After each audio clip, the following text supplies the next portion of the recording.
Hey party people. So this is video number 2 in my art supplies collection series. The first one was all about markers, and I'll link that somewhere so you can check it out. Disclaimer before I launch into talking about my paints, okay? I am not a traditional watercolorist. I am not a traditional gouache artist. I am a fashion designer who illustrates and has painted with gouache and watercolors for a long time, but I have no like traditional watercolor background. I don't have a wide assortment of brushes, and I don't do like washes of color. I've never painted a sky in my life, so that's my perspective. Okay, so just keep that in mind when I'm showing you this stuff. That's kind of my starting point.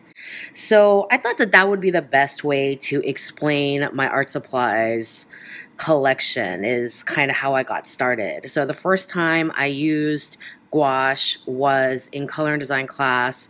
My first touch with gouache was Winsor & Newton gouaches.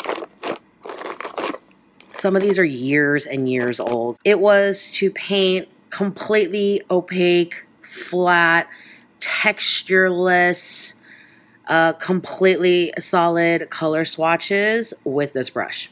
And that was my first dabble in gouache. And it was about as fun as it sounds. I mean, I appreciate the OCD-ness of something like that now, but like 18-year-old Zoe was not having it. Cut to sophomore year, and I started learning how to do fashion illustrations, and again, we were using the gouache, and I love gouache to this day more than any other kind of watercolor. I like gouache that comes in tubes. Okay, my second choice is watercolor that comes in tubes, and I don't like pan watercolors much at all for the kind of work that I do. Some of you have seen me do testing out pan watercolors for my cheap art supply series, but that's like a whole different purpose and direction and whatnot, okay? But I do have tube gouaches and watercolors, cheap ones, that are going to be added to that video series.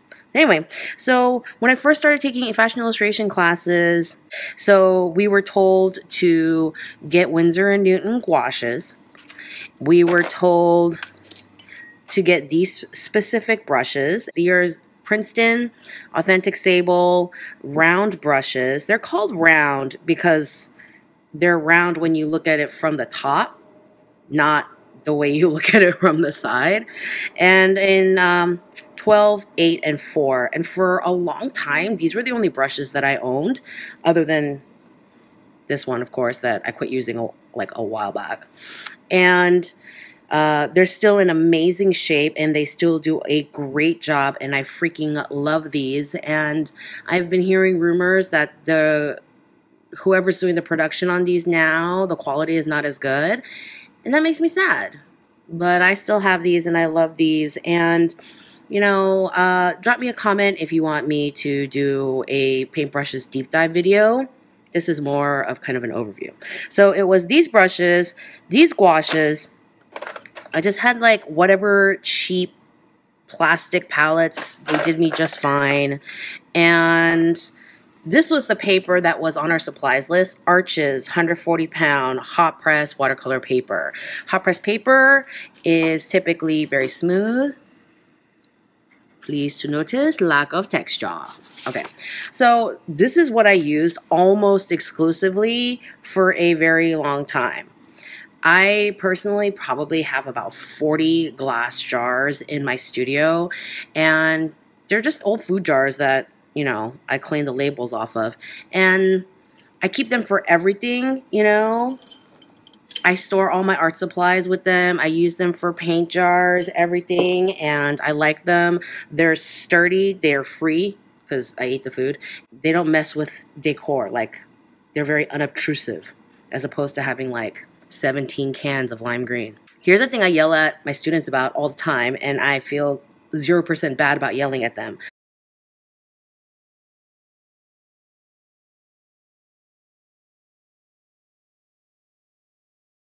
Do not do that to your teeth. Get a pair of pliers, okay? Seriously, I see students do this all the time. It's like, oh, I can't open it. And they're like, at the second I catch them trying to bring a tube of paint up to their mouths, I give them death glare. Yeah, that's in caps, death glare. I stole this from my dad's toolkit like 20 years ago or something. I don't know. I've had this forever.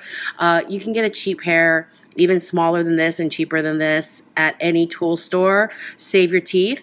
Tooth pain is terrible, and dental surgery is horribly expensive, okay? So yeah, those were basically my tools for a really long time. I use paper towels. If you watch any of my painting videos, you know I use paper towels to dab and stuff all the time. And you know, it's probably because I go through so much paper in my work, but I'm like a total tree-hugging recycler, you know, hunting down biodegradable materials and stuff. And so I will use this paper towel over and over again. Like after I paint, I like lay this out to dry carefully, and I'll use this over and over again until you don't know that it used to be white. I did hear of a trick, I forget where somebody was using a white sweatband.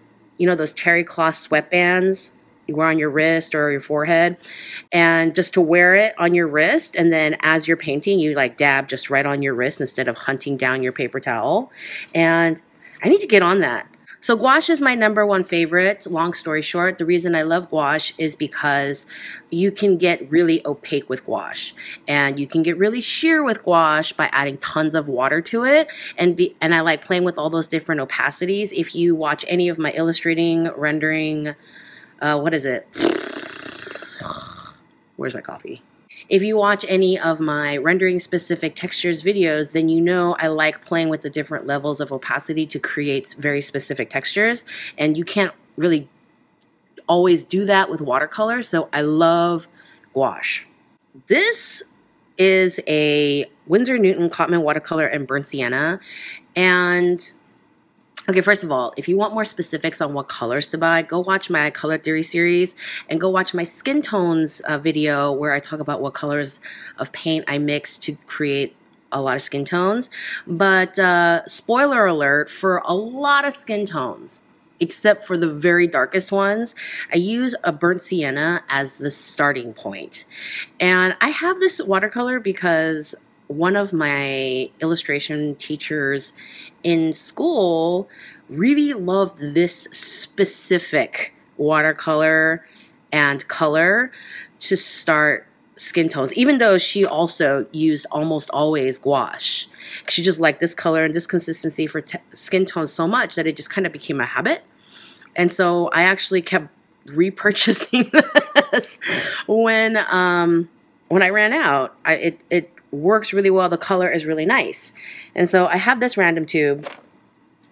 So when I started exploring tube watercolors and not gouache, I reached for the Cotman series because I had good experiences with it before. They're reasonably priced. And because at the time, using tube watercolors was just an experiment, I didn't want to spend too much money. So I got this series. I think they work great.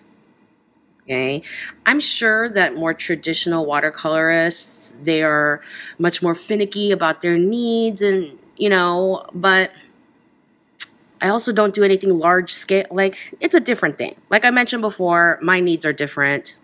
These work really well for fashion illustration.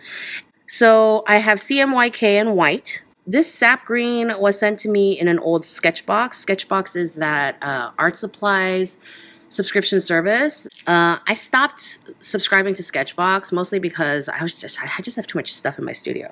These are Daniel Smith extra fine watercolors, and these were also sent to me in a Sketchbox, and I've not played with them very much at all, so I can't really say whether I recommend them or not. But do drop me a comment if you're really curious about these. I'm going to show y'all a bunch of stuff that I'm still in the middle of testing, and if there's something that really catches your eye and you really want me to push that into the priority list of testing, let me know in the comments. Please, for the love of all art supplies. Do not list something that I do not feature in this video, because I'm gonna tell you right now, I'm just not gonna be buying stuff for a while. I have so much stuff to test. Anyway, I tend to store these in Tupperware because I'm paranoid about colors drying out. So I have these in Tupperware, I have these in plastic baggies, and then I keep them in the drawer set behind me. So I was humming along very happily with these limited art supplies for a long time, and then when the university I used to teach at asked me to teach they have an advanced fashion illustration class, and I was looking at their supplies list, and they had these Strathmore cold press watercolor papers, and this is their 400 series. I'm all out. Like, I just have this like natty cover, and I don't actually know why I still have this, but I started using the Strathmore papers. The way Strathmore works is their cover color designates what price bracket. So the yellow cover Strathmore series is their student cheapest price ones. The 400 series is one up that. Their white one is their most expensive, most professional grade papers. So those are nice. The white cover, I think it's their 500 series Strathmore cold press watercolor paper. I've used that and I like it. This 400 series, I taught with this paper on the supply list for a long time. It works really well. I really like it too. And because I started getting into cold press paper, I started buying the Arches cold press paper because I already like the Arches hot press. And it's the bomb. Okay, Arches is my holy grail paper. It's expensive as balls, I know, but in this particular circumstance, you get what you pay for. It's really good paper. That's the whole point of my cheap art supply series, is I know not everyone has the kind of money I do to spend on art supplies, or they don't make it a priority because it's not their job. Like, art supplies is my job, so, you know, I can prioritize the spending, but I know not everyone can. It's fine. That class supplies list also introduced me to synthetic brushes. So yeah, like synthetic brushes, they're good for detail work, and they're good for when you don't need to hold a lot of water in your brush. Like, if I want to paint a big maxi skirt in a one color with a big wash, I'm going to reach for my authentic Sable 12 round every single time. It just holds the most water. I can get the most efficient wash. One of my longtime viewers, she called me the water bender the other day. That was cute. That was flattering. Anyway, this is also a Princeton brush, but it is synthetic. I have a bunch of these little brushes. Some of them are very good. Some of them are terrible. Most of them are rounds of various sizes. And I have a couple of flat ones for edges. These two, I was trying to figure out an easy way to teach rendering rough textures. And so these are super cheap bristly. Can you hear that? Oil brushes. They're long handled, but I lopped off the ends. And they're great for rendering chunky, fuzzy knits, rendering furs, that sort of thing. So these are a couple of my favorites as well. So this toothbrush, which has never been inside my mouth, by the way, I learned a trick on how to render tweed with a toothbrush from one of my teachers at school. So I always keep this one. This one is paint only. I have a few super skinny brushes, but they're in my miscellaneous paint jar because I hardly ever use them. This is a 10-0, y'all. I used it like twice. I had a student who was so into detail work, I used to tease him that he painted with his eyelashes. Anyway, so this is an old, I don't know where this is from. I don't remember when I got it, where I got it. People look at my handwriting sometimes and they're like, oh, did you learn calligraphy? And I'm like, no, I've never learned American calligraphy. I just have nice handwriting when I put in the effort, because I had a very strict penmanship teacher when I was in elementary school. Thank you, Mrs. Krusenstein. I still love you. And I learned Korean calligraphy for like a hot second when I was a kid. This was in an old sketch box. I still haven't used it. And water brushes are somewhat new to me. They were introduced to me by Danielle Mader. If you've seen that interview, she's a fashion illustrator.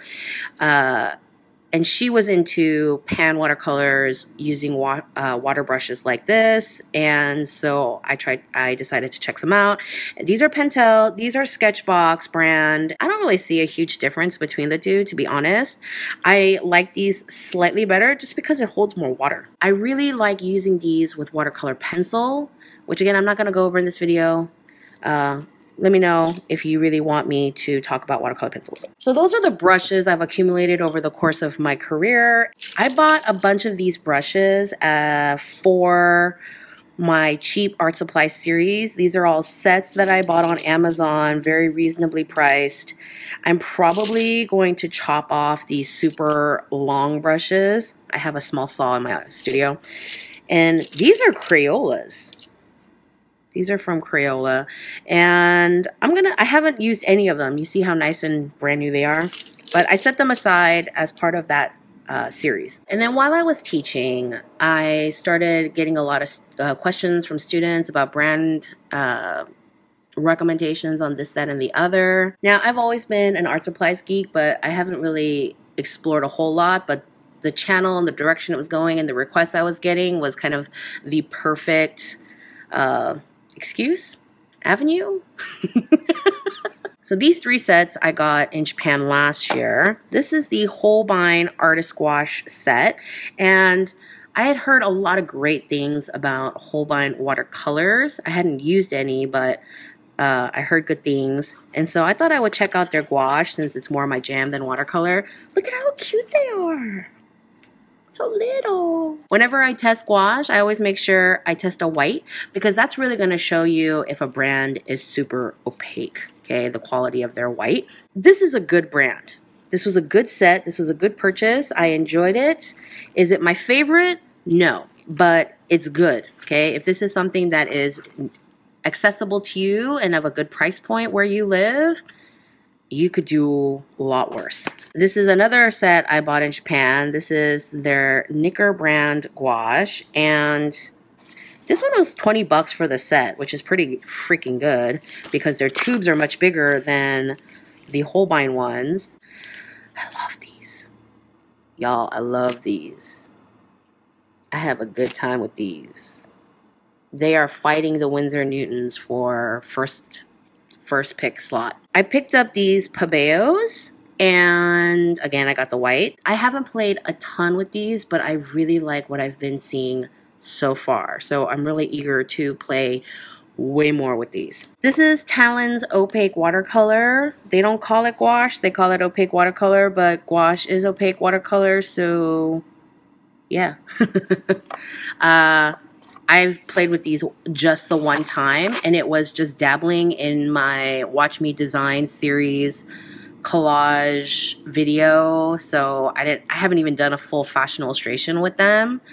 But yeah, so we'll see how this goes. This is a set that was gifted to me by a colleague, and I'm terrible. I have not even opened these up at all. They're acrylic gouache from Holbein, and I don't know how they differ from the Holbein's Artist Gouache.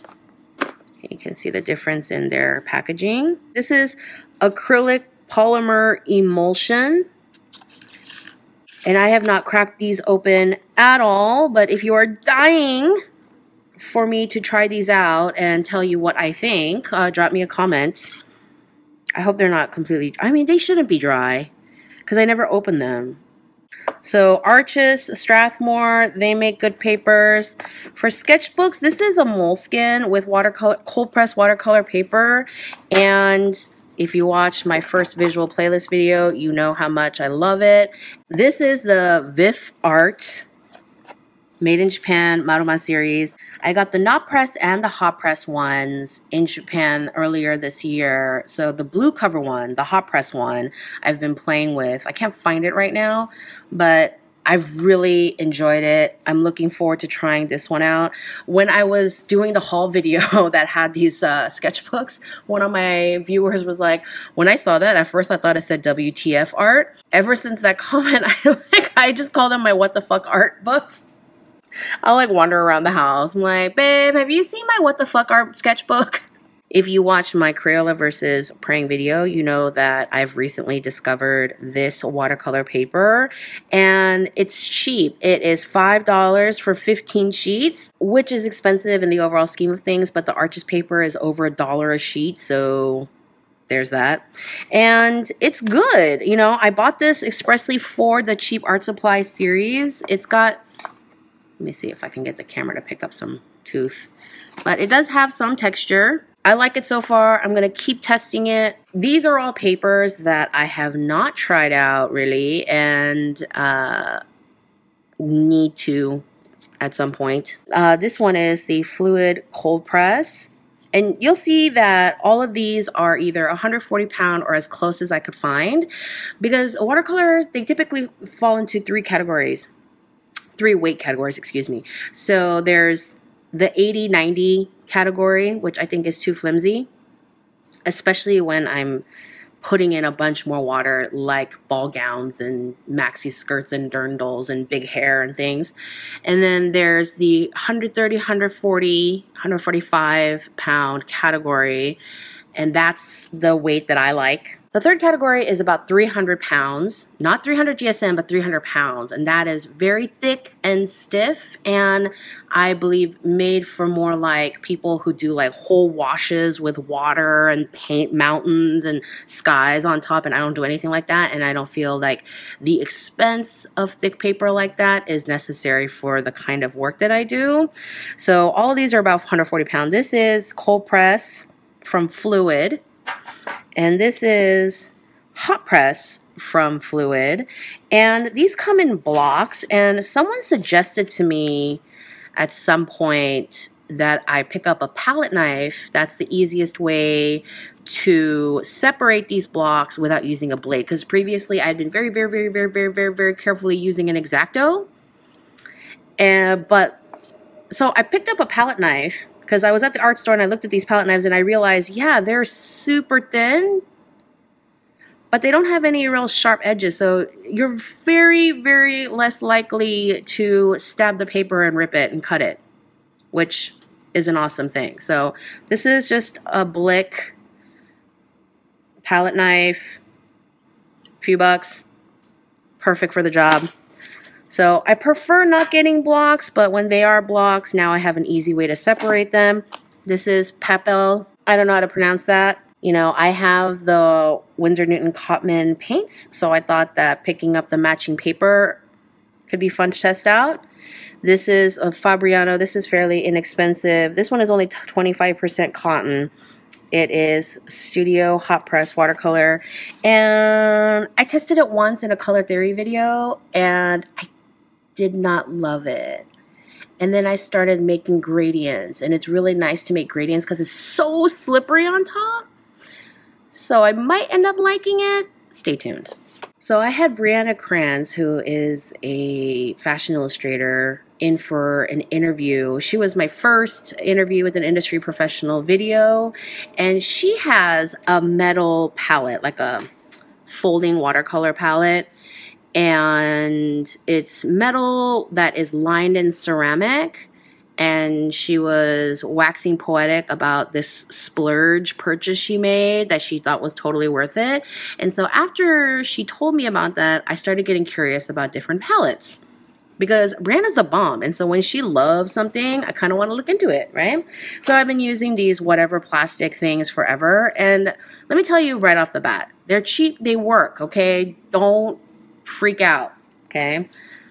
But me wanting to explore, I was looking online at these reviews of porcelain palettes, and people were into them, and so I'm like, all right, let me check this out.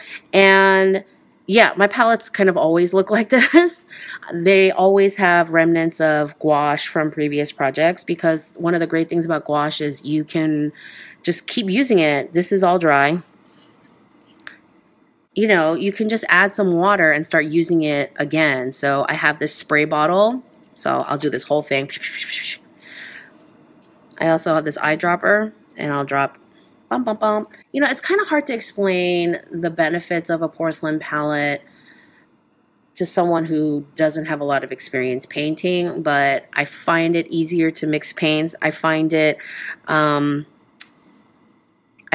my paints stay wetter longer and they don't spread. Do you see how localized all these dabs are? They kind of just stay together so that I can use this huge middle piece without worrying that they're all going to run into each other too much. Like, that's very obviously me mashing them together. So I love this palette. It's a ridiculous amount of money.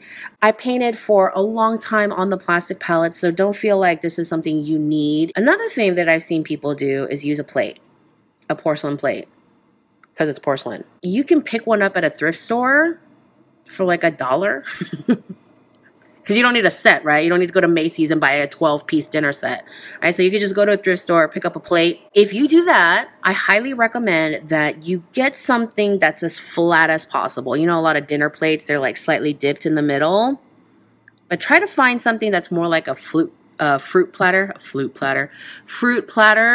that's more flat so that the paint isn't as like running all into the middle because it's concave. I recently picked up this metal tray, and honestly, you can't really tell in video, but it is slightly raised in the middle so that if the paint does run, it'll run to the edges instead of it being a one gloopy mess in the middle. And I have not tried this yet at all. I'm very eager to. I want to see how this all plays out because this is not plastic, this is metal, but it is way cheaper than the porcelain. So I'm pretty stoked about trying this one out as well. If you like what I do and what I do on my channel and you thought this video was helpful or informative or entertaining, amusing, please give this video a thumbs up and share with your favorite watercolor aficionados, and drop me comments on what you would like to see me test first. Maybe I can kind of build a little priority list off of your comments. And again, please do list things that I have already shown you in this video. I have so much stuff. I'm really not going to go buy things right now. You know, I want to work through a lot of these things that I'm testing before I start shopping again. So, I mean, you can list them, but I will probably not go buy them for many, many months, is what I'm saying. If you want more deep dive on the topics I talked about today, I have an intro to paints video and an intro to papers video, and they are in my different media materials playlist. If you're wondering about paint mixing, I have a whole color theory series called the playlist is called Color Lessons, I think. And then again, I have that skin tones video where I talk about what paint colors I like to mix to create different skin tones in a variety of media, and that's in my Faces playlist. I do have my 2 Japan haul videos in my hauls playlist. Like I may have mentioned this before, but I really love super tricky and complicated playlist names. Yeah, go watch a painting video, go watch a rendering tutorial, get to practicing, and I will see you in the next video.